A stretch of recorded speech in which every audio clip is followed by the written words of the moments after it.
আচ্ছা, আপনারা তো সুতলি বোম অনেকবারই ফাটিয়েছেন তাই না? কিন্তু খেয়েছেন কি কোনোদিন? যা দেখতে পুরো সুতলি বোমের মতো, কিন্তু খেতে খুব অসাধারণ ও মুচমুচে। আজ আপনাদের সামনে এক দুর্দান্ত মুচমুচে বিকেলের স্ন্যাক্সে রেসিপি নিয়ে চলে এসেছি। নমস্কার বন্ধুরা, আমি মন্টো, আপনারা দেখছেন মন্টোর রান্নাঘর। এই রেসিপিটি বানানোর জন্য এখানে 200 গ্রাম পনির নিয়ে নিয়েছি। এগুলোকে ছোট ছোট করে কিউব সাইজের কেটে নিয়েছি। এই স্ন্যাক্সটি বানানোর জন্য কিছু সস নিয়ে নিয়েছি।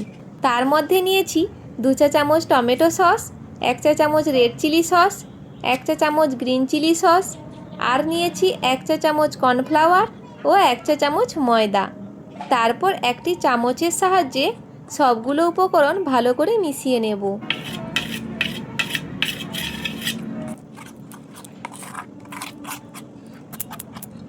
তারপর গ্যাসে একটি কড়াই বসিয়ে জল গরম করে নিয়েছি। ওর মধ্যে দিয়ে দিচ্ছি 1 প্যাকেট নুডলস আমি 60 to 70% কুক করে নেব। বেশি সেদ্ধ করলে চলবে না, দেখে বুঝতেই পারছো কতটা পরিমাণে সেদ্ধ করে নিয়েছি। তারপর পনিরের টুকরোগুলি বাটারের মধ্যে ডুবিয়ে আগে থেকে কুক করে রাখা নুডলসটি পনিরের উপর এইভাবে পেঁচিয়ে নেব। আচ্ছা, আমার ভিডিওগুলো কি আপনাদের দেখতে ভালো লাগে না?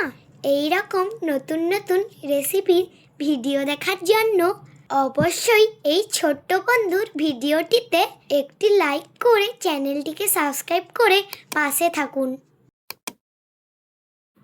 এইভাবে একই প্রসেসে সবগুলো পনিরের উপর নুডলসগুলি পেঁচিয়ে নেব।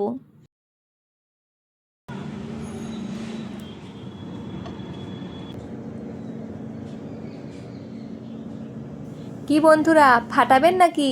লাগছে তো সুতলি বোমের মতো? ওভেনে একটি কড়াই বসিয়ে পরিমাণ মতো তেল দিয়ে তেল গরম হয়ে গেলে পনির বোমগুলি একে একে ছেড়ে দেব। আর এক পিঠ হয়ে গেলে অপর পিঠ উল্টে দেব। দেখতেই পাচ্ছেন পনির বোমগুলি কত সুন্দর গোল্ডেন কালার হয়ে গেছে। বিশ্বাস করুন বন্ধুরা, আমার কথা শুনে একবার এই স্ন্যাক্সটা বাড়িতে বানিয়ে খেয়ে দেখুন। একবার খেলে বারবার খেতে মন চাইবে। এর স্বাদটা এত সুন্দর হয়, খেতে পুরো অসাধারণ লাগে।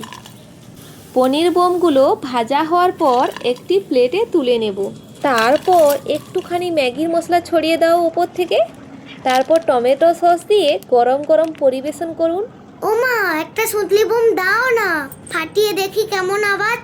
অনেক তো সুতলি বোম ফাটিয়েছিস, একবার খেয়ে দেখ তো কেমন লাগে।